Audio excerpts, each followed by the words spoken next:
নমস্কার বন্ধুরা, আমি এখন আছি কোণারক সূর্য মন্দিরে।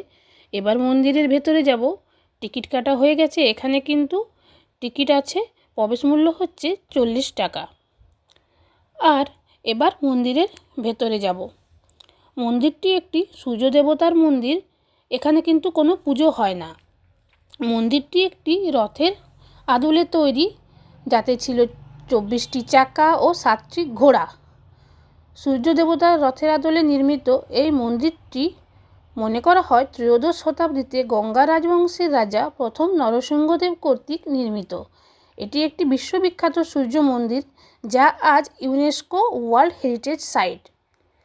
আর এই মন্দিরটি এখন উঠতে দেওয়া হয় না, তাই আমরা এর চারপাশ দিয়ে ঘুরব। আর এই সেই চাকা, যা বিখ্যাত সময় ঘড়ি হিসেবে। এই চাকাগুলি থেকে কিন্তু নিখুঁতভাবে সময় বলে দেওয়া যায়, যা হয়তো আমরা পারবো না, কিন্তু যারা জানে বা এখানকার যারা গাইড, তারা কিন্তু দেখিয়ে দেয় কিভাবে এটা থেকে সময় বলা হয়। চারপাশটাও ঘুরে দেখব। আর এখানে আরেকটা গল্প প্রচলিত আছে, যা একটু আগে আমরা অডিটোরিয়ামে দেখে এলাম মুভিতে। 12 বছর বয়সী কারিগরের পুত্র ধর্মপদের গল্প, যা হয়তো এই অল্প সময়ে বলা যাবে না। কোনোদিন যদি সুযোগ বা সময় হয়, নিশ্চয়ই আপনাদের সাথে গল্পটা করব। এখানে গাইডদের মুখেও কিন্তু ওই গল্প শোনা যায়।